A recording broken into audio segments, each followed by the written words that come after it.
That's just like that was just like the nicest. You're just like, keep their humanity in mind. It's just like, tell us how to be a Machiavellian, Nia.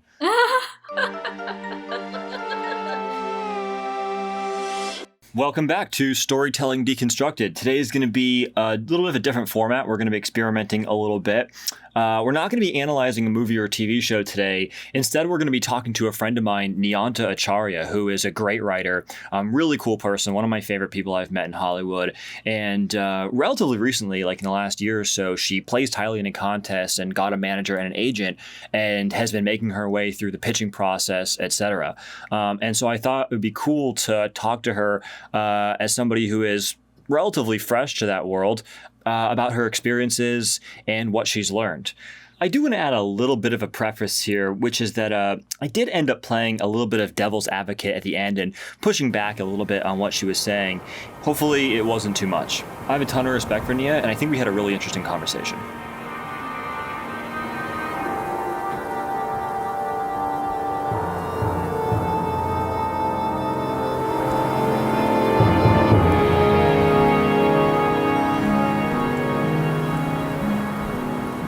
Hey Nia, thanks so much for being here. I was thinking maybe we could just start with like a little bit of your background. Hi. Okay, so a little bit of backstory. I started out acting, did social media for a little bit, and pandemic happened, and I thought about what I wanted to do, and writing was it, TV writing to be specific, and I just sat down and wrote a script. Workshopped it for a little bit, entered it into a competition, placed in top 20, got a manager, and then signed with an agency. And then for the past 2 months, I've been pitching and I've been having these general meetings. Sure. And you went by a pseudonym for a hot minute there, which caused a little bit of confusion for me before we started recording, because I wasn't sure if I should address you by your which name. I don't know. Do you maybe want to talk about why you took a pseudonym? So when I was getting into writing, like submitting my, reaching out to agencies, like management companies, I just wanted to stay away from the social media personality that I had. And because I didn't want, you never know how people are going to perceive you. You know what I mean? Because you have a dark and sketchy past, you mean? Yeah, no. I didn't want people to just be like, oh, like, can she write? Like, I didn't want people to judge me based on just like this, social media, which is just based on like modeling and like working with brands. And yeah. So to clarify, because I don't think we said this, like your previous job, like you're an Instagram model. Right, and you had like a pretty big following. Yeah, and I worked with brands, and I had an agency, and I still do, and all that was great. But I just wanted to make sure that I was going to be taken seriously for my writing and not anything else. And yeah, sure. Fast forward to after I signed with my agency. I've been going on general meetings and pitch meetings, and I don't know if I think most people know the difference between the two, but a general is literally when they want to get to know you. Something might come out of it or nothing might come out of it. And my agent said that he was not a big fan of general meetings because, not much come out of it. And so if they have, a project that they're staffing and they really like you, then they'll keep you in mind. It's like almost like putting you on the roster. And a pitch meeting is obviously when you pitch your show. Everybody does it differently. I've heard, people saying, don't read. Just make sure it's conversational. I've heard people saying, just have like a document that you read from. And the latter is what was recommended by my agent. And he's done this and sold a lot of shows.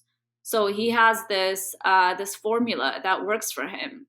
And so I So copied. before we get into like the formula, let's back up a little Sure. bit. Let's try to Yeah. let's try to take it like a little bit chronologically. So let's start with like, how you started, how you began your process of transitioning into writing, how you, because you basically pulled it off. Like you're basically in the door now, and like that's the hard part. So let's talk about like how you got in the door, how you did that, the process, and then we'll talk about, now that you're kind of you have your foot in the door, like what does it look like on the other side? Right. So I guess like I feel like, okay, so you were whatever, you were doing your modeling and stuff, and you decided you wanted to be a writer. You wrote a script.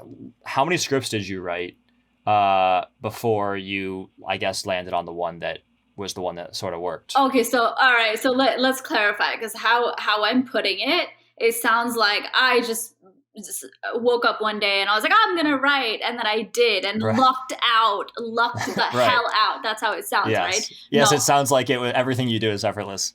no. Yeah. I've been writing ever. I mean, I've been writing ever since I was little. I took Sure. the UCLA extension back in 2011. So that's pretty much how long I've been involved in screenwriting. But Sure. obviously, when you're pursuing something else like acting, it has a way of keeping you busy. So I never really thought about pursuing screenwriting as a career. But I've always written. Sure. Um, No, I've no, of course, of course. I just mean like once you, yes, obviously, like, like, yeah, this it's kind of like everybody always says shit like it's never too late. Like, no, it is. Like if you didn't start something as a kid, it's too late. And that's No, kind of I don't believe I'm that. kind of joking, but like, but the truth behind the joke is that like, yeah, like it's never an overnight. Like, right, yeah, of course you've been doing it for 10 years. That's always what it is, right? Right. Like, So craft wise, yes, I've been doing this for 10 years. sure. I just meant like when you started taking it really seriously, like you're like, Yeah. okay, I'm gonna make this my job, right? And you started seriously writing scripts, not just for fun, not just for practice, but these are gonna go in my portfolio. These are really gonna be submitted to contests. I guess, well, as first, just like, how long was that? I mean, it was multiple years, right? I mean, of going through that and writing many scripts and et cetera, before you felt like you started to get some traction. Well, no, 2020 is when I decided I was going to pursue this as a Oh, career. okay. And so this is literally how it happened. I studied a lot of scripts out there. I had to choose first of all, TV or features, right? And I could not, and I still can't wrap my head around where I fit in the feature world, Yeah. unless I write the next Marvel movie, or unless I write something absolutely mind blowing. I just didn't know how to break into that. Whereas TV, I could kind of see where I could fit in. And so I studied. I studied a lot of scripts between 2020 and until now. And I still read a lot of scripts. Anything that's out there, I read pilots and then I watch them. And so that's what I did. I studied, not just what was popular, but also just to get a sense of like where's the bar, where's the bar that I need to meet. If I don't meet that, I don't stand a chance. And I don't mean in terms of like copying people. I mean in terms of literally just matching that bar or exceeding it. Yeah. And so Sure. yeah, not just what's popular, but also like what kind of formatting are people using. And so yeah, Let me ask you a question. right. Let me ask you a question. This might be a really broad question, and if you don't have like a answer right off the top of your head, that's totally fine. Sure. But can you articulate any principles that you feel like you, after reading all those scripts, that you sort of like notice, like, oh, this is what I have to do, or this technique is what they're using, or any principles that you derived from reading those scripts that you applied? Right. You know what? Yeah, I did get a sense that something genre was gonna be more successful than just a straight up drama or a straight up comedy. Okay. Like a slice of life kind of thing was not gonna fly from a new writer. Okay. Somehow that clicked, and that was actually validated by my manager later on. And so, you know what? I don't know how it clicked. Maybe it was reading all these scripts and whatnot, but somehow it clicked that, just like a straight up drama or a slice of life kind of thing was just not going to be noticed. And actually, you know what? Let me clarify the script. I wrote a script. It was called Stuck. I workshopped it. I read that one. You did. Okay, so that did not do very well. I started with that. I submitted that to a few film festivals. It didn't place anywhere, and quickly I had to kind of put that in the back burner. And Stuck is literally like a slice of life. It's fun. It's fun to read, but if you don't know me, people who know me and read it, they're like, "Oh, so you like, haha, it's your life. I get it," but like nobody cares. um, and so I think that was a lesson too that I learned. Just because you think it's great and it's like a slice of your life doesn't mean Okay. Let's care. that might be interesting to like talk about a little bit, because that script was I remember reading it and getting like, oh, this has got to be like very personal, and not to get into too many of the details, but it's specifically about like a relationship that is sort of like at this make or break point that is like it's like shit or get off the pot. And I guess the question is, I have two questions on this front, because I have, and I'm sure you've heard this too. I've had a lot of people like tell me that like one of their big pieces of advice is like, write what you know, but specifically like everybody hears that one, but like they say things like anybody. I guess what I'm trying to say is I have heard people give the exact opposite advice, and I'm not saying I disagree with you. Like that's exactly what. Because I do agree with you. I feel like I've noticed that pattern, that scripts that get picked up are like genre. But I feel like I hear people saying the opposite. They're saying like, everybody can just write a fucking vampire show, right? Like the executives want to see like, what's your interesting personal take that only you can bring. And the way that you find that is you write about what you have personally experienced, and they can feel that when they read it. And it sounds like almost like you're like, that's not what you should. Oh, well, so welcome to Hollywood and welcome to this industry. Like there Right. are gonna be, nobody literally knows what they're talking about. So it literally, I've heard, and when I'm pitching too, I hear two different production companies say the exact opposite things, and that happens all the time. So yeah, you're right. You do have to write what you know, because then to avoid just writing on the surface, right? You do have to write what you know, but at the same time, I think I'm talking in terms of how to get attention from agents and managers, right? And they're first of all looking at the story. And even within the story, you kind of have to know, you kind of have to write what you know. But I think I'm talking more in terms of the actual story, the plot, or like the genre. And yeah. So, I'm getting your scripts mixed up, aren't I? Stuck is a different one, isn't it? Stuck is the half-hour slice of life comedy dramedy that I had. Okay. I had it right then. Yeah. And so here's my other question about that, which is that like, and this is sort of slightly off topic, but like, I have to imagine, because you have a fiance, I have to imagine that like people like your fiance and other people in your life who read your scripts, like there must be sometimes like where they're like, hey, this is me, or hey, this is based on like certainly at least a little, right? Like as writers, that's kind of inevitable. Like, is that awkward? Like, how do you handle that? Oh, it's very awkward. It's very awkward. Yeah. And this script that we were talking about, Stuck. Yeah. The one that's very personal. I mean, he read it and he was like, "I don't like this. It's too real." Like, it's so real that he's like, "I'm sorry. I don't like it. I don't want to go there." Yeah. So, yeah, it's awkward, but I mean, as storytellers, we don't have a choice. That's kind of how I see it. We don't have a choice but to go there to the most painful parts of our lives and somehow put it through this, um, you know, I don't know. I think of storytellers as alchemists. We take these things that are kind of shitty and put it through this filter, and on the other side comes gold. Um, and so that's what we're doing. But yeah, it is it is awkward.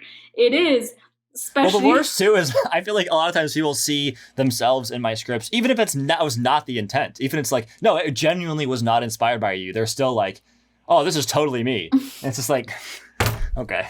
Yeah, or more so like my or when people start kind of connecting the dots about who you are, especially Right. people who've read two of my scripts, and they connect the dots and they're like, oh, and they draw conclusions based on Right. what you've written, and they are kind of right. And you're like, Right. and you're like, oh my God, No. you see me, like, you know who I am now, like, but it's true. Um, That was kind of a detour, but we can get back on the train that we were on. yeah. Where were we? I'll pick up. So okay, in terms of, because I've read a lot about this, I've seen a lot of like webinars or whatever about this, and I think there is that script you write to get people's attention, and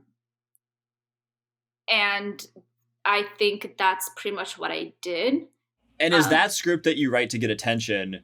That is probably not the script that is like going to get made, right? Like that's the script that you get in the door, and then you write a different one after you're in the door.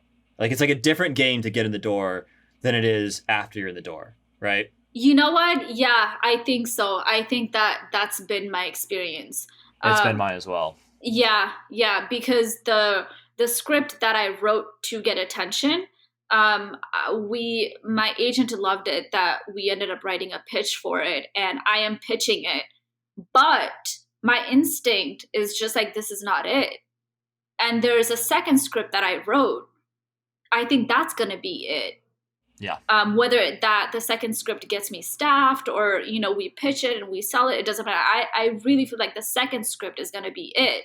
Let me try to articulate. You can tell me if you agree with this. I'm going to try to articulate what I feel like the difference is. Mm-hmm. It feels to me like that first getting in the door, the script that you have to write to do that is more like you have to be in fashion. So there's like vogue fashion that drifts over time in the industry. And like you said, like genre is in fashion right now, or this is these are what are hot. There's a certain thing that's considered hot. You have to do what's considered hot. And you have to do something that maybe is a little bit more, what's the word? Like, what's the, it's sensational, maybe like something that gets attention. That's like, even if it's not like good writing, it's just like, I've heard multiple people say things like, do something outrageous. So you want to write the script where people say, holy shit, have you read the script where blank happens? Have you read the script where George Bush has sex with Barack Obama? Holy shit. Like whatever, you know what I mean? And that once and that the difference is that once you're in the door, now they're a little bit more, they don't care as quite as much about what's fashionable or what's outrageous. It's a little bit more like, what is going to be, what's going to go the long run? What are we going to be able to get for 8 seasons out of? Right. And there's a little bit more room for artistry. Exactly. Okay. So, but clarify, it still has to be good writing. Of course. You said it can be shitty writing, or, maybe paraphrasing, I don't know exactly what you said. It still has to be good writing. There's so much competition in this town. You can't not have your craft down, bottom line. But yes, so just an example, my script, there's so much that happens. Literally, there's so much that happens. I overdid it because there's a thing where in this industry where they say, If they get somebody, whoever, manager, agent, producer, whatever, if they get a script and, it's not flowing, they're not going to read it past page 3 or whatever number, page 10. So it's like, how do I get you to read past page 10? That was my intention. How do I get you to like keep reading this? And one of the comments that I got, or like most people said that they could not stop reading my script. And that was my intention. I don't want you to stop reading this. Because how are they going to work with you if they can't get past page 3, right? How are they going to say, yes, let's work together if they can't get past page 15? Because either it moves so slow, or the characters aren't popping, or enough isn't happening. So if I had to summarize this entire town in 2 words, I would say attention span. Like, LA has the shortest attention span of any industry I've ever seen. And the name of the game is just like keep people's attention. And yeah. every moment. So it's like a lot of times, it's like writers will be like, oh, this crazy epic twist happens on page 25.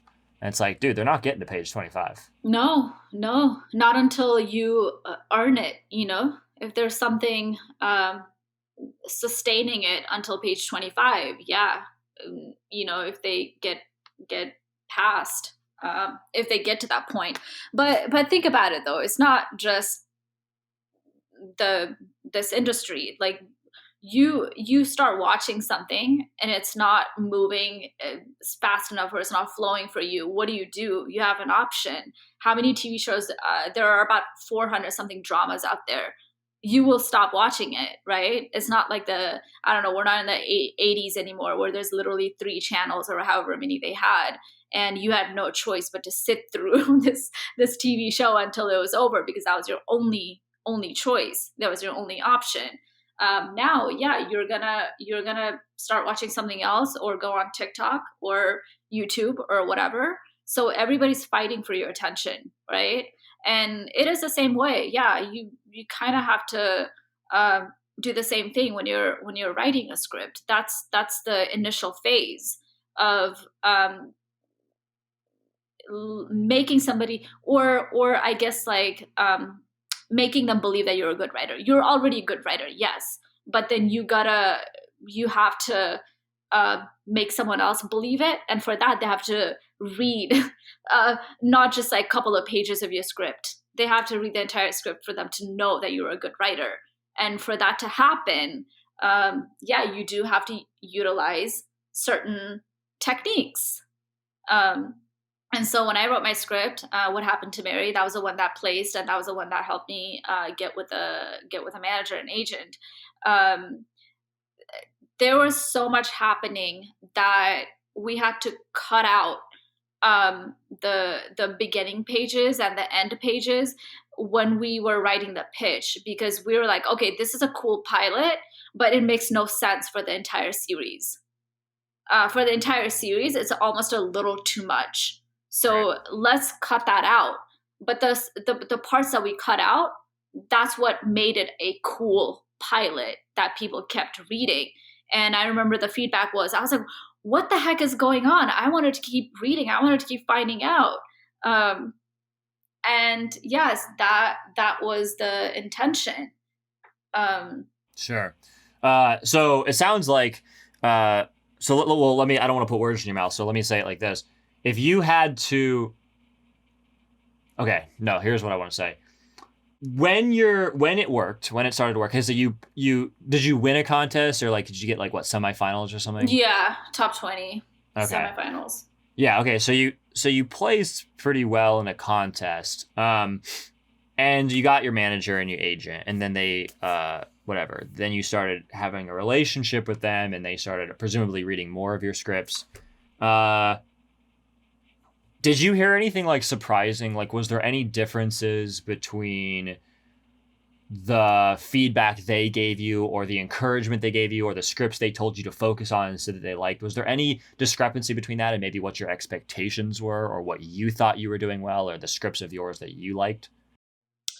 Um, they have two scripts, and I'm writing a third one. Yeah. And both of them liked the two scripts. And no, because going into all of this, I didn't have any sort of expectation because I'm so new to this. I'm not gonna come into it. I have when it comes to my craft, I know what I want to say. I know what I want to do. But when it comes to the business, I have no idea. So I didn't come with any sort of expectation. I didn't come with, hey, this is a script that we're going to pitch you guys. You know what I mean? Or like, oh, this is going to do really well. Let's go with this. No, we only had one script in the beginning. So we just went with that, wrote the pitch. But in terms of like, response from production companies, they have been, different responses. One person can say one thing, and then the other person will say something exact opposite. And so I remember calling my agent and being like, "Oh, so this is what's going on, and maybe we should do this. Maybe we should turn a different direction."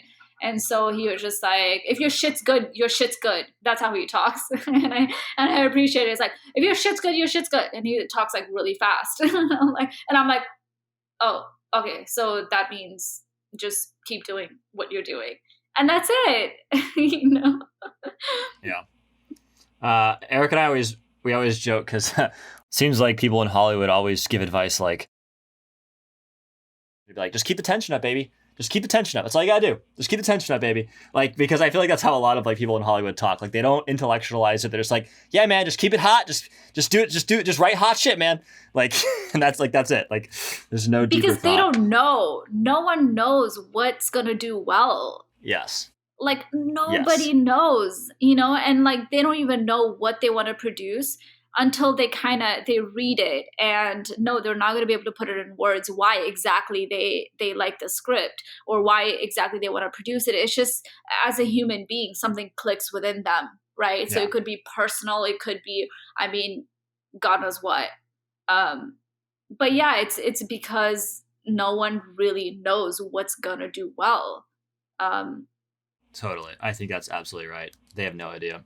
Nia, do you think that the script that helped you find success, do you believe it successfully merged the three things that you've been talking about in terms of it was genre as opposed to just, slice of life, as you said?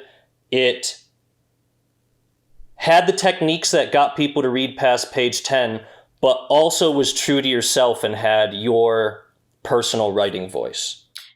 Yeah, absolutely. Absolutely. I would say yes, all three. And the third one, I know because I had a feedback from when we're sending it out to agencies. I had a feedback from a well-known agency out there. And their feedback was, oh, it's really good. I love the story, but it should unfold like this. It should unfold in this manner, this story. And he wrote a really, really long email about how it should unfold. And it was, you know what? And if I had written it like that, it would have been a completely different story from somebody else's point of view, from somebody else's perspective, almost a male perspective. And it's so strange, but like when I read a script, I can usually tell if a woman wrote it or a man wrote it. It's weird, but I can't. And how I wrote it was not the typical Hollywood, I guess, way of revealing information. Mine was softer. Mine was a little mellower, but the hook was still there. Did you feel like he was saying the way he was saying it should go? Like, would you characterize that? Like, it was more of a it would have been cliche way of doing it? it would have been way more blockbuster. Like, does that make sense? Whereas my script right now is like, it would be very, I could see it on any sort of like streaming platform. Whereas how he was describing it would be very blockbuster, maybe 10 years ago. Okay. The typical way people wrote. Yeah, I don't know. I don't know if I can explain that any better. I don't know if there are any like confidentiality agreements you made with the people you sent the script to for the contest or your agent. Is it okay if you shared some of the details of the script that you specifically thought about in terms of fulfilling these criteria? Genre, action-packed in the first, or maybe not action-packed, but using these techniques to get people to read past page 10. Like, what's the script about in terms of you fulfilling those requirements? Well, okay, first of all, how it opens, the cold open is literally, we're in an underground facility. You might as well think you're somewhere in the future or another dimension, and that's an action line. And there's a child. There are children, there are toddlers in their cribs, and a nurse comes in to, and this is the scene that's been cut out, so I can talk about it. And a nurse comes in to change them, and she does, and she moves over to a toddler whose name is written on a whiteboard in front of the crib, and she looks at him and touches him, and all of a sudden his eyes turn slit-like, and she flinches, and she's walking backwards. She backtracks, and she slips on a toy, hits her head, and dead before she hits the floor. So why are his eyes turning slit-like? What is the connection there? Is this like another? First of all, there's a line. We might as well be in a different dimension. Are we in a different dimension? Why is this child turning supernatural? What is the connection? So I feel like you want to read further. So this is like a horror or mystery script? It was a combination of a lot of things. It was mainly thriller, a psychological thriller with supernatural element. But that was not the focus. The supernatural element was not the focus. It was something added, like a sprinkle. Sure. So the technique to make people read past page 10, because usually when people say that, they tend to think more, I need to write something bombastic. But what you chose to do is just take an intense moment and then infuse that moment with mystery and suspense, and that was what was going to launch people into reading past page 10. Yeah, I think so. And once again, I lucked out with one of the very first people who read it. He was really into genre. He was into supernatural. He was into horror. And so I lucked out. But if somebody who is really not into that, if they had read it, I don't know if that could still, if that would be enough to sustain their attention. So once again, yeah, I think it is important to research before you reach out to people. What kind of stuff do they like? Yeah, just to use a famous example, we've talked about this show on the podcast, but Avatar: The Last Airbender was made in this way. The creators, Mike and Brian, went to Nickelodeon and said, we want to make a story about a charming coming of age story about a young child. And Nickelodeon said, yeah, we're not interested in that, which shocked them beyond all belief. And so then they asked, well, what are you looking for? They said, well, Harry Potter and Lord of the Rings, two big series that were popular at the time. It sounds like the ninth Harry Potter book. Harry Potter and the Chamber of Secrets. Harry Potter and the Lord of the Rings. I know. That's right. Okay. Take 3. So at the time... Take 10. Take 10. At the time, Lord of the Rings and Harry Potter were the most popular series in the culture. And so they said, we're looking for something that can compete with them. And so they went, oh, you want fantasy. And the cool thing about people just asking for a genre is if you give them the genre, you can infuse that with whatever you want. So they made a fantasy show about a charming coming of age child story. Exactly. That's right. Exactly. And it sounds like that's what you did too. Yeah. Yeah. Yeah, and let me say, without compromising what I wanted to do, without compromising my craft, without compromising what I want to do with my writing.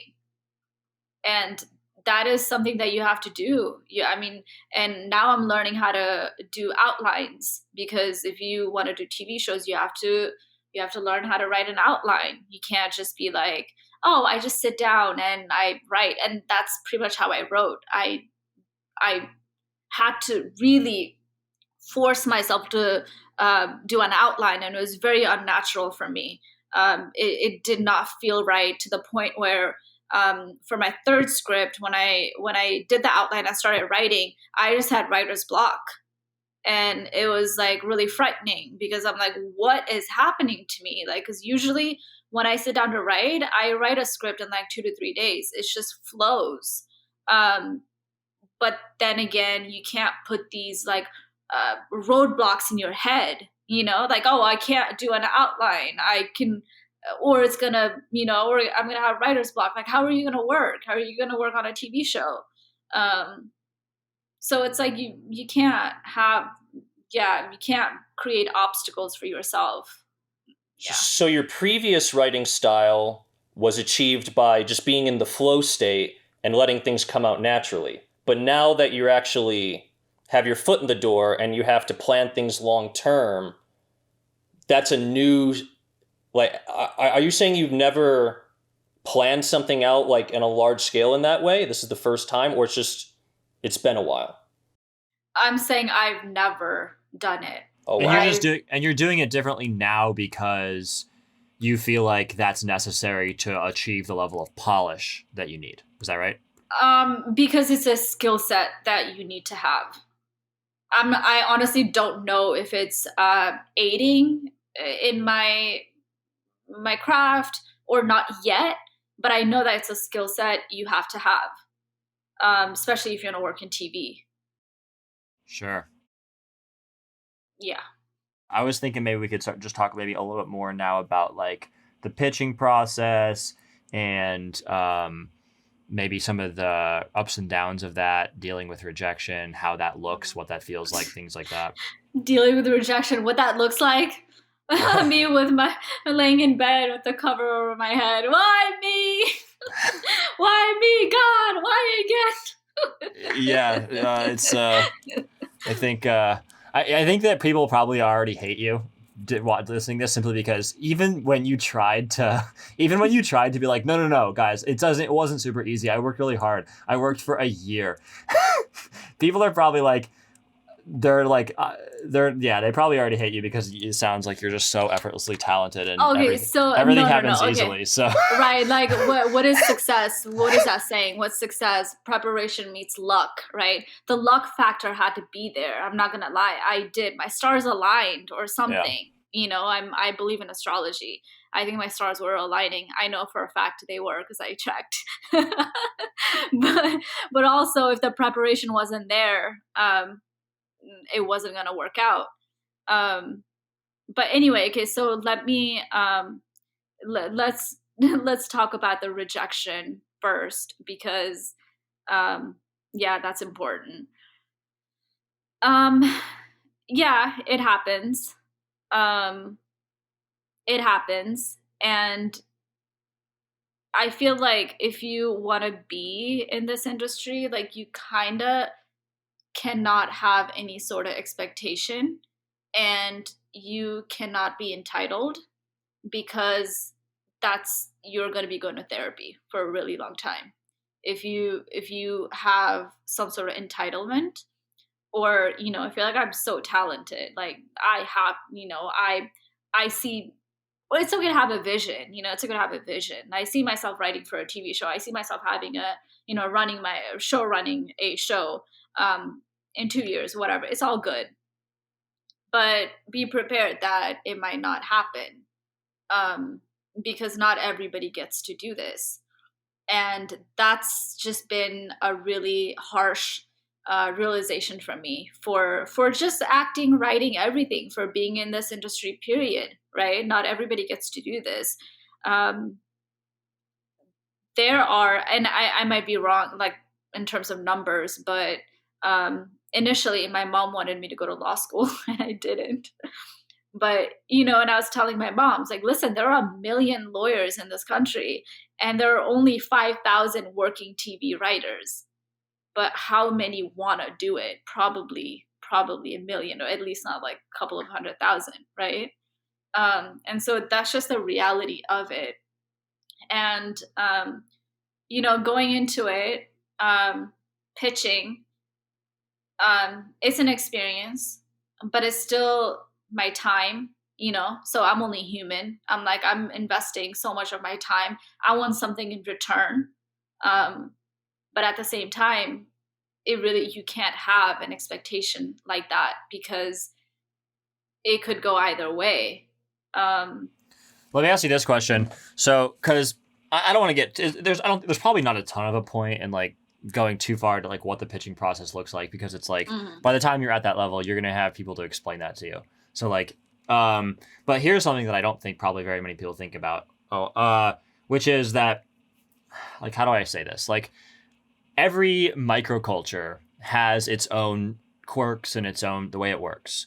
Is there anything that you could say? Do you have any observations as far as the culture of these rooms, the people that are in those rooms, the managers, the agents, the executives, the type, when you're in that room, how do you walk the walk and how do you talk the talk to fit into that scene?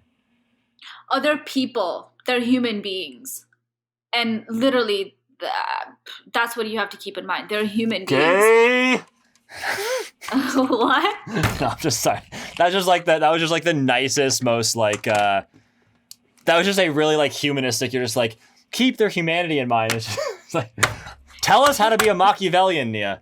No, I'm kidding. I'm joking. Yeah, no, I mean, yes, obviously you're right. But it's just, but I mean, like, how does that manifest? You know what I mean? Like, yes, obviously that's true. But like, what are the, you know what I'm trying to ask? Okay, let me give an example. Yeah. So let me give an example first, yeah. right? Yeah. They're people. They're human beings. I say this because you're like, oh, I'm the writer. They're the producer. The hierarchy is like they're above you or whatever, right?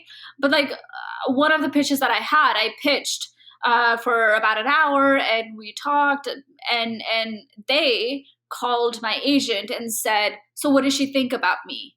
How does she feel the interview, the pitch went? Like, literally it was, what does she think about me? That's what they asked. Okay. And I was just like, are we back in high school? Like, you know what I mean?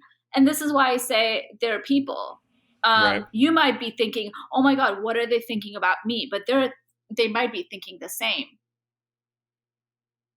Does that make sense?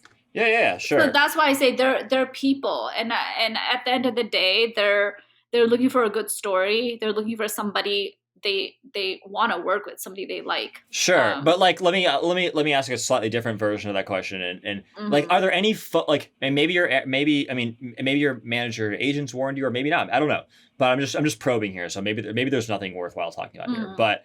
Like, are there any, like, for example, like faux pas that one could make when in that situation that one ought to avoid? Do you know what I mean? There's no such thing. Okay. Okay, let me. Because a lot of times there are, right? Like a lot of times in those types of, like, for example, in the business world, there are definitely like things that are kind of like taboo that like, you don't do that, or you know what I mean? So sometimes there are those types of things.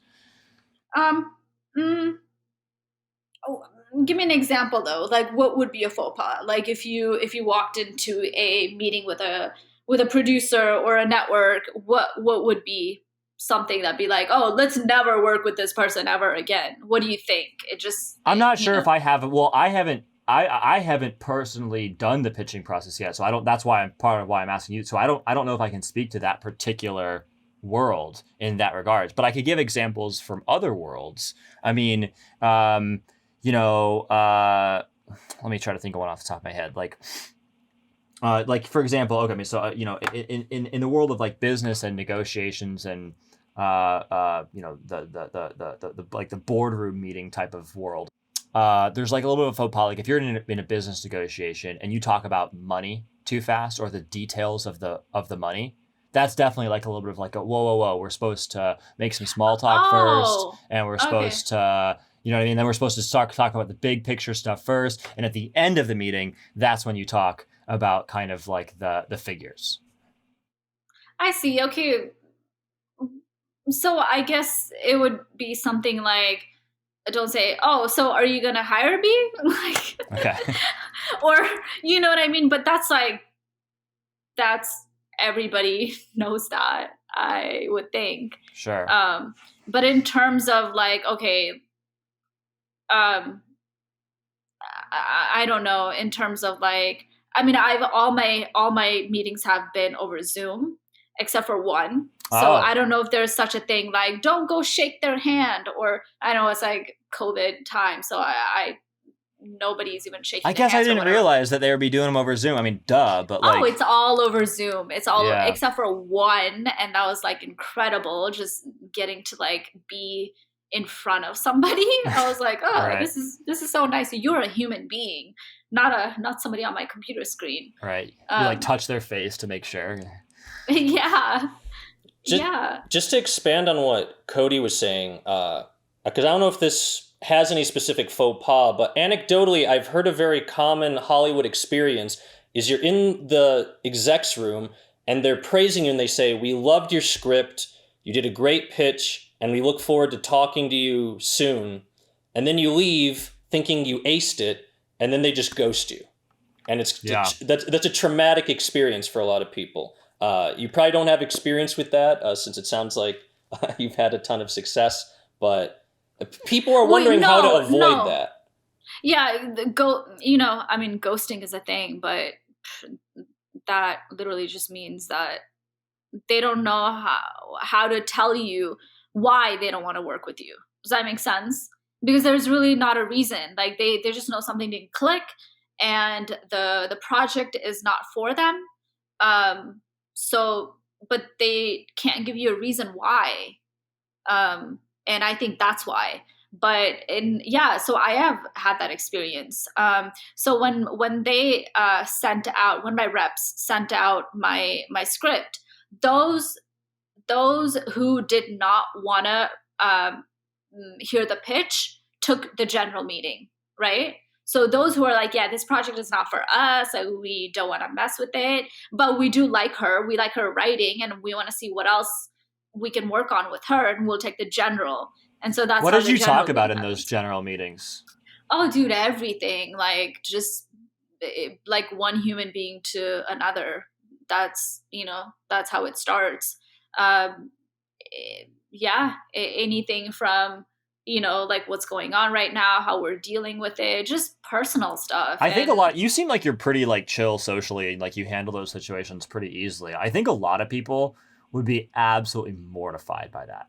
Like, especially the general meeting, because at least in the pitch meeting, you have like a framework. Like you're going in there and you know what you're supposed to say. In the general, it's like, there's like no framework. It's like, and I think a lot of people are like terrified by just like go it. Cause like it's very hard for people to get out of the frame of mind of like, they're trying to impress.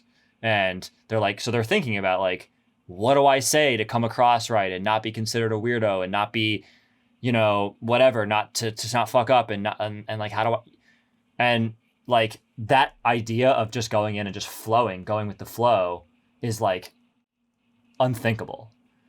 And there's probably nothing you can say to that kind of person, right? It's just like, well, don't be a weirdo. No, be a weirdo if that's who you really are. And and then you're going to be an authentic weirdo. But then if you're really, I mean, so here's what you can't do. You can't say, who do they want me to be? What do they want me to be? And try to guess that and be that, right? No, but I think that to play devil's advocate a little bit, because I mean, I mean, I'm on your side, but like to play devil's advocate a little bit, I think that a lot of people would feel like their response to that would be like, it's not that I'm trying to be somebody fake. It's that I contain multitudes, and there are many aspects of myself, and I don't have a framework for which of those aspects to lean into and which aspects of myself to let come out in that context, because I've never been in that context before. Yeah, I mean, yeah, I do see what you mean. Like maybe you could, Yeah. this might not be a useful line to go down, so I don't know. But do you think? I mean, like, do you think you could recount? You don't have to give any like super specifics, obviously. If I don't want you to like whatever. Like, but like, could you talk about like maybe what you talked about in some of these meetings, just like how the conversation went, and you know what I mean? Yeah, I mean, now because of like what we're all globally going through, yeah, I mean, we talk about how they're coping with it. All of a sudden, someone was sharing with me that they're back in the office for 2 days a week, and it just feels weird, and they'll just like go for a walk, because they got so used to like working from home and then just going outside, and it's just like it feels different now, and they're trying to get used to it again, being back in the office. Yeah, just little things like that, like how you're, and do you talk about story and writing? Yeah, and eventually we will kind of jump into like, it'll be like kind of seamless. We'll jump into the script, and they will ask me what inspired me to write what I wrote. That's one question that has come up every single time. Okay. I mean, obviously. Let me actually, after this, let me like briefly go into like how the pitch goes. Sure. So yeah, that's a question that will come up. Like, who are you? Why are you writing this? Yeah. What do you want to say with this? Where did this come from? And so I will explain that, because mine is a bit of like a conspiracy thriller. So I will explain all the little, things that inspired me. This is where I'm from. And, I read this growing up, or I was going through this, pandemic at this time. Like I had all this time to like stop and, think about my life, and like, if I had done everything right, if I had let God down, and so I wrote about, and all these conspiracy theories were going around, but then I wrote about a woman who is being lied to, because that's what my script is about. She's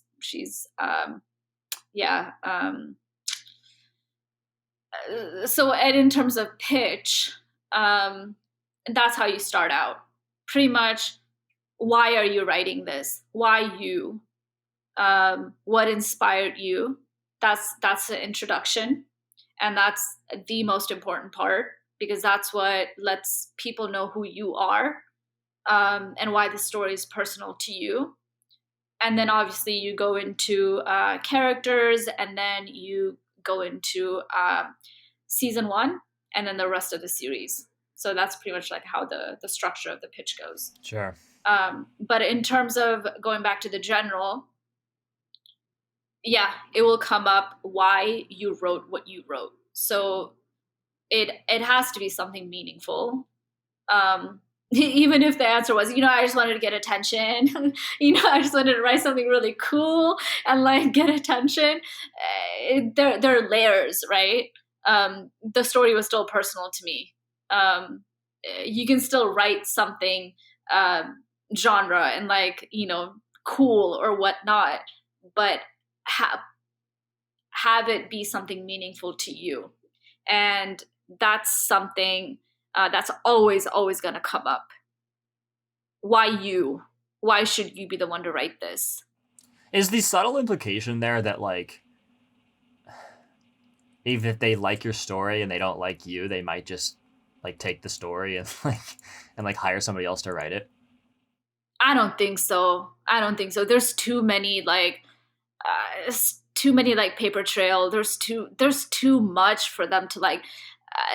They would rather just pay you whatever. As a writer starting out, I probably wouldn't even get paid that much. Right. You know. Well, I don't mean They like pay steal you. it from you, but like I've definitely heard of situations where they'll like they'll buy a story and they'll say like, yeah, but we're not going to let you showrun it. We're going to hire a showrunner. Oh, I mean, when you're starting out, you don't get to be a showrunner. Right. So if you do sell a show, and you're just like, you're so new, they would pair you up. Not even pair you up. Like there'd be a different show. There would be an experienced showrunner, and you would kind of just. And this is how Shonda Rhimes started. Like when she, Right. you know what? I think like when she did Grey's Anatomy, she wasn't the showrunner in the beginning. Somebody else was, and then she eventually took over. Right. You know, I could be wrong, but I think that was the case. I think that's pretty typical, especially these days. I think they used to take risks on people more often, and now they don't. That's sad. Yeah. I only had, I think, one more question. Erik, do you have anything else that you want to bring up before we kind of bring this to a grand finale? I just because I'm personally interested, I wanted to ask more about her, Nia, your scripts, but maybe that part of the podcast is past, and I mean, I can change the order. Nia, are you down to just take a couple more minutes and go into your scripts with a little more detail? Sure, but I can't like give out like the like details or whatever. We can have that conversation separately after the podcast if you want. Sure. Okay. Well, I mean, I guess this can be connected. For this specific script that you talked about, what did you give as the answer to why did you, where did this script come from? Why you? My response was, I wrote this when the pandemic started, and like everybody else, I was wondering, the life that I'd left the life that I'd lived had come to literally an abrupt halt, and I had a lot of time on my hands to think, is this all I am? Should I be more than who I am currently?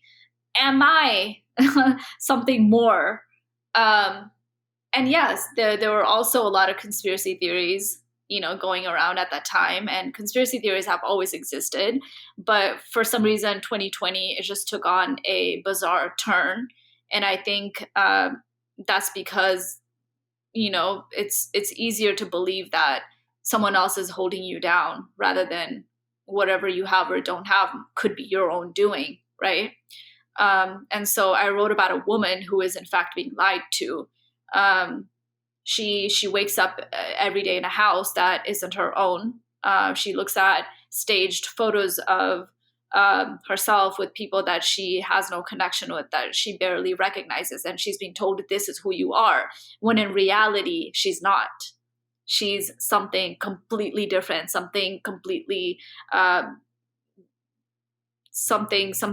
different than who she's being told she is. So in a sense, it is about women being told who they are.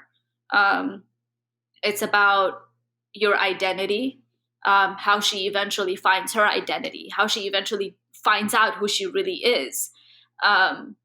And so those are the things that I was going through, finding my own identity, giving up writing, social media.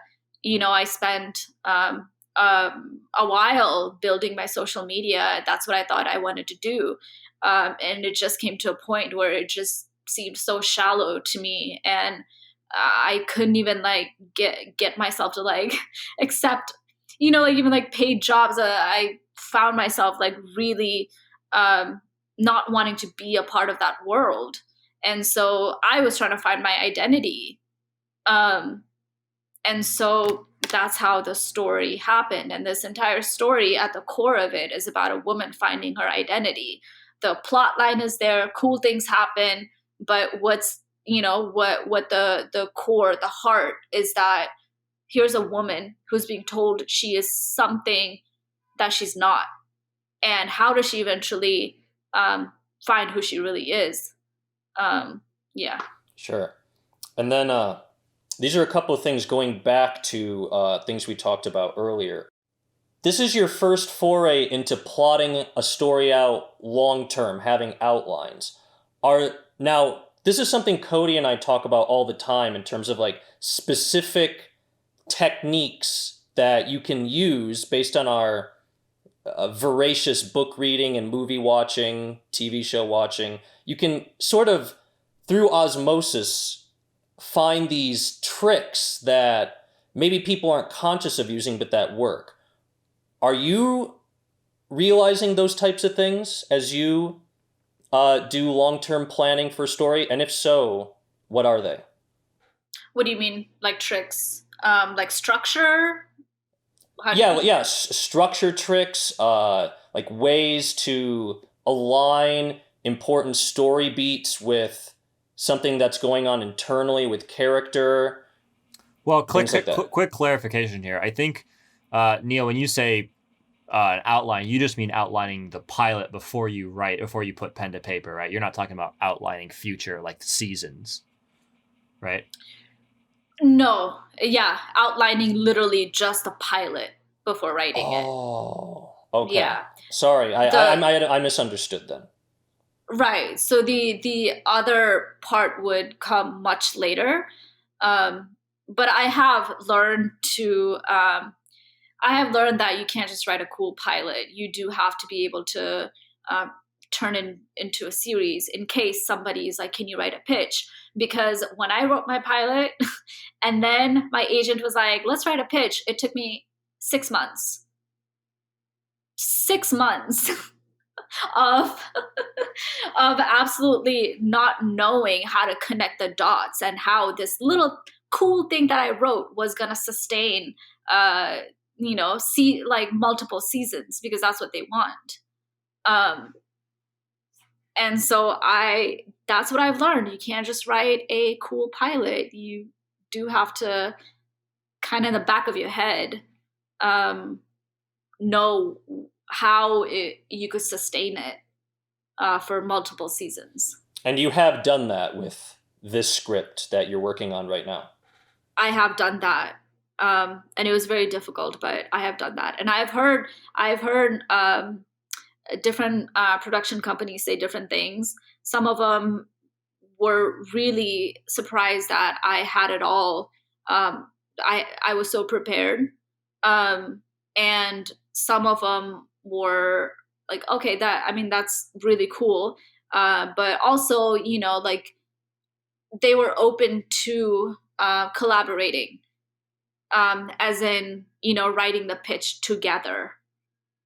So those are different things that I've heard.